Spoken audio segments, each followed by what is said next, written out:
Hello, this is Mr. Fowles, and we're going to be talking about how Spain claims an empire. An empire is a big word, it means this vast country, but it's more than your country, it's the territory that you own. And this talks about they're exploring the world, but you also have to think about when you claim something, you have to claim it from somebody or somewhere, so just kind of think about that as we go along. This is the Tennessee Historical Standard that we'll be exploring, 8.5.02. And there's a lot to think about here, and there's a lot of dates, and they're going to come fast and furious, and you're going to need to go back, refresh, take them down, and you're going to be making a timeline if you're in my class. Here's some Bellwork. You can read that. If you're an explorer in the 1500s, you're outfitting your ship for an ocean voyage of unknown length. What kind of stuff are you going to need? You can use your concept of the ocean as it is. Imagine you're leaving from Europe and heading west. Maybe you know about the Canary Islands. You're going to stop there, pick up some supplies. But what are you going to take with you? I would think, so think about that. I'm going to take some water, some clothing, some tools, fix the ship, rope, stuff to fix the sail, some entertainment because you'll be there for a long, long time. You have to keep your crew happy. Drinking water because you can't drink seawater. Though you're going to also have to find a way to collect rainwater to drink that. Alright, here's some vocabulary. There's the larger version. Conquistador, Hernando Cortez, Christopher Columbus, Treaty of Tordesillas, Mercantilism, Amerigo Vespucci, and Francisco Pizarro. Now these are just names, and we're going to think about a lot of what they actually do. So there's a lot of information here you have to pay attention to. That's the printable version, though you cannot see it. In his own words, I've labeled this as a man, just to give you a small hint, who said this on Thursday, October 11th, 1492. I'm not going to read this for you. You can pause the video if you'd like, and you can read it out loud. The answer, if you read it, you notice that we're talking about a reed and a stick, but they're on the water. Sticks don't naturally occur in water. They occur on trees, and then sticks maybe fall into the water. So that could be a good clue that they're near land. And that was, of course, Christopher Columbus. The Nina should be a hint. And Caravel. We're going to be visiting those. Like I said, a lot of dates, and if you're in my class, you'll be making a timeline, so very important. So take a mental trip back to the 15th century, Western Europe. Shakespeare hasn't been around. Don't have that much maybe to do. No television, no internet. But you have this world opening up. You just went through the Renaissance. You've been through the Reformation. You've got these classical ideas floating about. You think that the world might be larger than your own backyard. And trade has been established with Asia and Africa, so you have physical remnants of the world. Maybe you've got some spices for your food. Maybe you drink some chocolate. Maybe you drink some coffee, which doesn't grow in your backyard, but you've got it in these other places. So you know that the world is out there, and you enjoy seeing that the world is out there through these remnants. But you want to get there, and you want to get that stuff. You want these diverse things, but you can't just go to the store. Trade is a little more limited because of technology. Geography is a problem, and if you're looking at the live version of this on the website, you can click here and get some pretty cool stuff. But if not, here's a map that kind of shows you what we're looking at, and this is the Silk Road / spice trade. And so here's Western Europe over here. Can't even see Spain on this map. There's Italy, kind of blocking off the Mediterranean Sea, and here's some North African trading going on. Oh, cutting across what is kind of north of Saudi Arabia, Persia. That's an old name. Here's India. Get some things there. Silk. And then China, which was a large trading partner. You can go read up on Marco Polo, see what was going on. And then down in Java. So all these blue lines represent water routes, and the red lines are land routes. And you can click there. It's a Wikipedia article where I got this from. And so if you're living over here in Western Europe, if you want to get something from China, well, you're going to have to deal first with an Italian, who probably has to deal with some fella here, maybe deals with someone here, who deals with someone here, deals with someone here, and it's going to be very expensive by the time you get there. And if you're the king of Spain or Portugal way over here, you don't want your citizens to have to deal with that. You want a more direct route, access to these riches over here. So you're gonna have to find a direct route. And so if you're, this is Portugal's answer, they're gonna go to the water, and they're gonna just shoot around until they find something. And so they build this boat called the caravel, and it's got a square sail, some square sails, and some triangular sails, and the interplay between all of these different sorts of sails allows the boat to sail with the wind or against the wind. And I can't tell you how. I'm imagining that the certain sails here channel, maybe this, if the going into the wind comes in here, and this channels it down here, which pushes it. I don't know, some aerodynamic mystery that escapes me. Feel free to look that up on your own. So, Portuguese set out, and we've got Bartolomeu Dias, and we've got Mr. Vasco da Gama. And both of these fellas did some pretty cool stuff, and they were going down to Africa. And we're going to look at a really cool map here. It kind of shows. Oh, so this is Bartolomeu Dias. He comes down. Oh, big scary wind. Sends him back. And there he goes. He lands at the Cape of Good Hope. Goes back to Portugal. And then Vasco da Gama. Oh wait, I don't think I can. Let's see if we can start again. Nope, we'll start from the beginning. He started up here. We'll see it in a minute. Starts up in Portugal, goes down, rides these currents, gets a little bit caught up, lands there, meets some locals, and ends up in Goa. And with this, he set up a route. Instead of going from Portugal over here, past the Italians, past on this land route over here, maybe cutting down through here through more traders, bam, all the way around, water route all the way, direct trade has been established. So that's, well, I think I can get to it that way. And direct trade is open. So now the Portuguese flourish, and they got good sailors that are accustomed to this route, and they grow. So first the Italians controlled all that trade, because they had the cutoff between Western Europe and the Red Sea farther south. But then the Portuguese got control. Well, what's going to happen next? All the other countries are going to want some action here. They're going to want some of this money, some of this trade. But all the best sailors are Italians and Portuguese. So what do? We outsource. We hire an Italian or Portuguese sailor, and that's exactly who this fellow was. And if you can look at the pictures here, I'll tell you a little bit about him. This is not a picture, obviously. It's from a movie made about the guy. He was from Italy, specifically from Genoa. He was a sailor.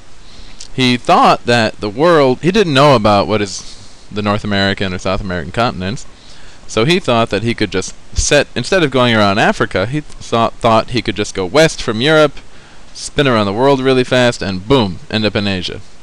And his name is Christopher Columbus. There's all that stuff I just told you about. So he thought he could head west. First he asked a Portuguese court, and they didn't respond to him well. Maybe because they already had a trade route, they were kind of happy. Maybe they thought he was a Looney Tune. Who knows? So he went off to the Spanish court, which is King Ferdinand, Queen Isabella, and they said certainly, because they wanted a piece of this trade. So they took their chances on him, and they gave him 3 ships: the Nina, the Pinta, and the Santa Maria. The Nina was a caravel, and I think the Pinta as well, but only 2 of those were caravels. And he set out on August 3rd, 1492. So this is what he was thinking. This was maybe his concept of the world. There's a link there. He thought if he could just head out here, bam, go west, and then of course just wraps around the globe, bam, end up in Asia. Easy. You know, that was the concept. This is what they thought Africa was, which is not terribly inaccurate given their concept at the time. Not sure that would be Saudi Arabia. So India might be this thing here. This is all some weird large part of China. But this is what they thought the world might have looked like more than 500 years ago. But so he set off on August 3rd from Spain, heading west, imagining, boom, bam, easy, done, no problem. But of course, that didn't exactly work out, because on October 12th, they saw land. he didn't expect that this was going to take 2 months. That's how long it takes from August 3rd to October 12th. More than 2 months. He kept a duplicate log to fool his crew about their progress. But 2 months of sailing, he must have... Maybe he knew something was going on, because that's not... they knew how much time it took to sail that. And he thought that that could not be anywhere near as long. If you look at the live version, you can see this, and it shows the routes, but we'll talk about them here. So that's his first voyage, is this blue line. Boom, sets out. Go, go, go, go, go. People are starting to wonder, because he thought maybe by here he'd be in Asia, because he didn't even know about these continents. So off he goes. Bam! Landfall here, and this is called Hispaniola, and it's the Dominican Republic in Haiti now. And he actually left some people there, made a little colony called Navidad, and then he shot over here, and boom, comes back. And then his second voyage, a little bit later, he comes back to check. Which one I got? Red line. He comes back to check on Navidad, and it had actually disappeared. But that's not really a part of our curriculum, but you can investigate that at will. All these voyages had unique purposes, and he's looking for gold and riches. Notice he actually never makes it to what we consider North America. He's in the Caribbean all the time, but he's still credited with discovering America by discovering the Caribbean islands. Take that for what you will, process that, think about it how you want, do some more research on your own, because there's the bad part of Christopher Columbus. He was seeking wealth, and here's some things of his journal. 2 days after he discovered America, Columbus wrote in his journal that with 50 men he could force the entire population to be taken to Castile or held captive. So the slave trade, as we already talked about, was pretty alive and well. So he went in the direction of enslaving this population, and some slaves were traded. So these are two interesting articles you should read about. It's the flip side of Columbus's legacy, and it's not as sanitary as we like to make it sometimes. But so we have westward exploration heading out. We have the Spanish are now heading west, and the Portuguese begin to head west. But there's a problem, because they don't want to. The Spanish and the Portuguese don't want to step on each other's toes. So in 1493, Pope Alexander draws a line around the whole world, and it's relative to Cape Verde here. And he says west of the line is for Spain, east of the line for Portugal. And if you think about it, it goes around the world. We don't have... Most maps will only show you this portion of it, because it's typically only considered relevant to North American history, but it creeps up elsewhere, and I'll show you how. But notice, like, these two countries here, these little itty-bitty countries, are talking about their influence way over here in the New World after, Columbus' exploration. Of course, they had no idea what this actually looked like, but it's kind of the best bet, and there's a link to where I got this map. And there's the one on page 30 of the textbook. And so the Treaty of Tordesillas, Spain and Portugal sat down at Tordesillas, and they said, well, let's shift it over a little bit. Moved it over. East belongs to Portugal, west belongs to Spain. Of course, England wasn't yet in the game, but we'll see that they have a little influence. I say sarcastically, moving forward. But what are the present-day situations can be traced directly back to this treaty? If you know the country Brazil, that might give you a hint. But again, the knowledge of where these landforms were was not concrete at the time of this treaty, and we didn't have the technology to really mark it up great. But the result is that Brazil and Macau is a province of China, they both speak Portuguese.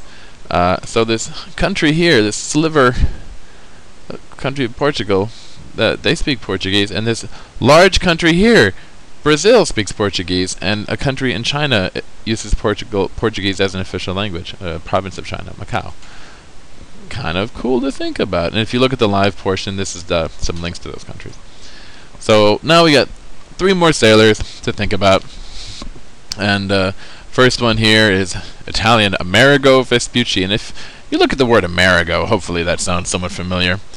He set out in 1501 to go find a trade route, kind of riding on the boot heels of some other explorers.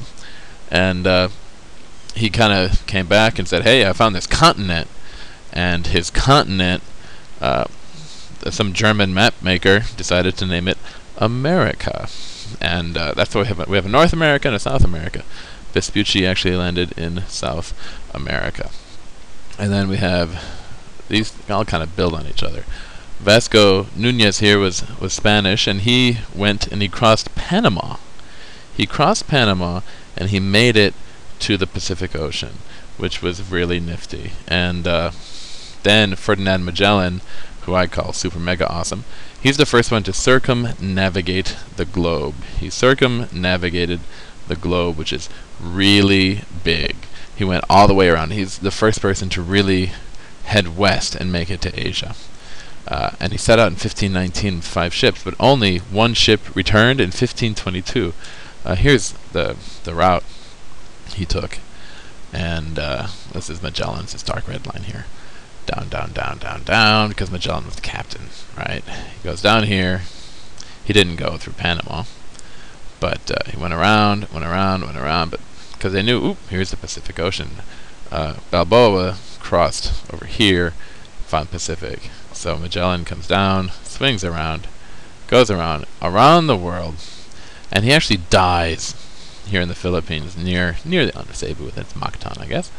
And so the new captain, Elcano, takes over and takes them around, stops at the Cape of Good Hope, which has become a good waypoint, and makes it back in 1522. Only 1 ship remained. So that's kind of sad, I suppose. So there's a flip side of exploration. All these people out looking at stuff. You know, it could be nice if we're all philanthropic and people just spreading happiness and sunshine, but that was not the case. There's a certain entitlement mentality that Europeans possess, that if they found a land with people they could conquer, well then conquest was their right. So conquest occurred 2 different ways. One was with missionaries, and which aimed to subdue the people and to spread Christianity, and to kind of get people's minds on your side. And then creating colonies enhanced your sense of mercantilism, which allowed you more resources. It gave you a market. You could export to your colonies. Your colonies could provide you with resources that your country didn't have, and it helped boost your country's coffers. So colonies were seen as good things, and profits at sometimes trumped people's notions of other human beings' value. Indeed, we have the Aztecs, who were conquered by Mr. Hernando Cortez. And here's the timeline. And in 1519 he landed, and the Aztec Emperor Montezuma thought Cortez was an Aztec god, gave him all these riches, and hopefully to appease him, but then Montezuma said, hey, you got all this cool gold, and bam, kind of took over. Montezuma used Cortez to try to issue commands to help control the empire. In 1520 there was an uprising. A lot of Spaniards were murdered. It was called La Noche Triste, which is Spanish for the sad night. And however, Cortez pushed on in 1521. The fall of Tenochtitlan, also called Tenochtitlan, there's a few different ways to pronounce it, and replaced it with Mexico City, and that was the fall of the Aztec Empire. It's kind of sad to see how that occurs, how the profit motive trumps concerns for humanity, and there are echoes of that in current times, I believe, but you can explore that on your own. And then we have the Incas, who were in Peru. This fella here looks quite dapper with his sword and his, I don't even know what that is, and his plumes coming out of his hat, but he pretty much flat out slaughtered the Incas completely with 180 men. Just 180 men went in and just destroyed the Incan Empire, the remnants of which we now have. We have Machu Picchu, and that's about it, and the Inca Trail. So this fella right here was kind of solely responsible for the slaughter of an entire empire. And these are the secret weapons, I believe, of destruction: guile, disease, technology, and utter brutality. Guile, because you can seem to be nice and friendly while not having ulterior motives. Disease, the Europeans brought with them European diseases to which native populations had no natural immunities, and so a lot of Aztecs just fell sick and died. With smallpox, and they just fell sick, so that made a lot of things easier for them. Technology, we had better guns and cannons and boats and blah blah blah. And then the sheer brutality, the sense that a human's life is worth less than profit. And this echoes throughout history, especially American history, and it's something I would like you to think about quite deeply moving forward. The sense of how brutality shapes American history. So that's a really quick overview. I suggest you go through the book and read a little bit, but here's a journal entry kind of going back. Pretend that after you've outfitted your ship, pretend that you've seen land after 3 months of sailing or 2 months. What are you gonna do? How are you gonna feel? What are you gonna think about? So I want you to think about that and write a journal entry. And that's it. That is a very brief survey of Spain claiming an empire. I'm trying to find my. And any questions? Please let me know. Okay, bye.